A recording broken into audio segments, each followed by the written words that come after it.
The next thing I'm going to show you is Google Forms. And there are two types of forms you can create. You can create just a regular form like a survey or an exit ticket, or you can create a quiz.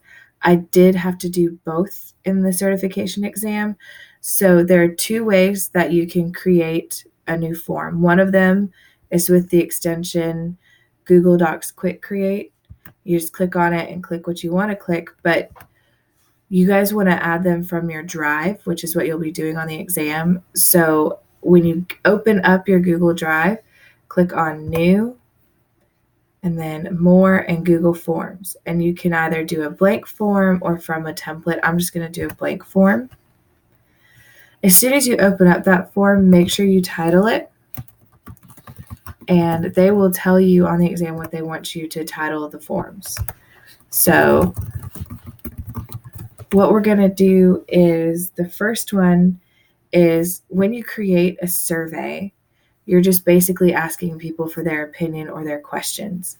So one survey that you can ask, or one question is, what is your favorite color? It'll tell you what to ask them, but I'm doing this to show you the different types of questions you can have. So multiple choice, you're all familiar with. You can have short answer, which it just leaves enough space for like 1 or 2 sentences. You can have a paragraph, which is 5 to 7 sentences. And then multiple choice, the check boxes, this is where you'll get the select all that apply, or if you want them to be able to choose 1 or 2 answers, then that's where you'll get those questions from. The drop down is next to the question. There will be a little drop down box that they can choose their answers from. The linear scale, like rate this from 1 to 10, the multiple choice grid or the checkbox grid, those are, I don't think I've ever used them, but maybe once. Another thing about Google Forms is that you can add pictures and videos to your questions. So for example, you could add a little bit of a text that says, use the image below to answer the following questions. Okay. And then you can add an image. And let's do a search for numbers. Oh, that's a lot of numbers. Oh, that's not how you spell numbers. Sorry.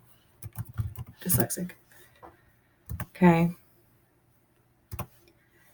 And that picture will show up below that. And you can ask them questions like, what color is the number 8? And give them choices to choose from. And that's it for a survey. It's very easy. So if you want to create a quiz, you can create a new form, which you'll have to do. So we'll go back in and create a new form, not a new folder. And this time, if it tells you to create a quiz, select from a template, and they will give you all sorts of templates to choose from. And this blank quiz one is the one I use. And then you can go through and look at all the settings that quizzes have to offer. The first question on any quiz ever should be their full name. It does not matter. You want to know the person's name. Make it a required question. That's in the bottom right. And you probably won't have a right answer to that. So the first thing I want to show you are the quiz settings. Hold on. Okay. And the quiz settings are up here right next to the send button. You're going to click on settings. Now, there are some things that they're going to tell you that are very specific to the quiz they want you to create. Maybe it'll say they can only answer it once. So you want to make sure that you select the limit to 1 response button. And sometimes it'll say it wants it to be an anonymous survey. So make sure that this box is not selected. The collect email addresses, if they want it to be anonymous, do not click that box. But the settings you're looking for on the quiz are the quiz's settings. Just make this a quiz. You can turn on locked mode, which is where it'll lock down the Chromebook while they're taking the quiz. And then once they click submit, then it'll open up their Chromebook again, which is pretty cool. This one, I'm pretty sure that one of the questions said that they didn't want the people to see their quiz results. So you want to release the grade later after manual review, if that's part of the question. And then you don't want them to see the correct answers or the point values. They just get to look at the missed questions. What questions did they miss, maybe? Or maybe you don't want them to see those either. And then you just click save. And then you go ahead and start filling in your questions. Now, on a quiz, and I did that. Hold on, let me reorganize this here. Okay. On a quiz, you always want to make sure you have an answer key. So let me get some answers.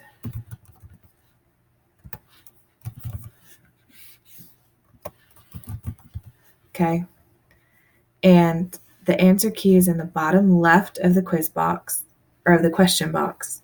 Click on it, assign it a point value, and then click the correct answer or the answer you want them to use. And then that's it. That's all you have to do. And then you can go back to edit question and it'll show you the correct answer and the point values down in the bottom. And that's it for a quiz. If you have any questions about creating a quiz or a survey, let me know. The other thing I wanted to point out to you was the difference between sharing and sending. So when you send a quiz, that's to send it to somebody for them to take it.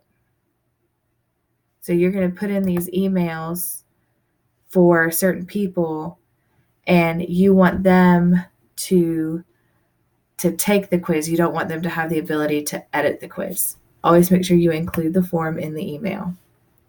That's this checkbox right here. Now, you can, and then you would click send after you added your emails. And they make the sharing it a little bit more difficult, like adding editors, but you can click on the little 3 dots here for more and go to add collaborators.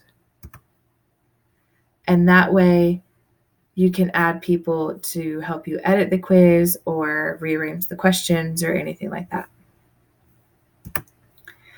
So that is Google Forms in a very quick nutshell, but those are the kinds of things that they asked on the test.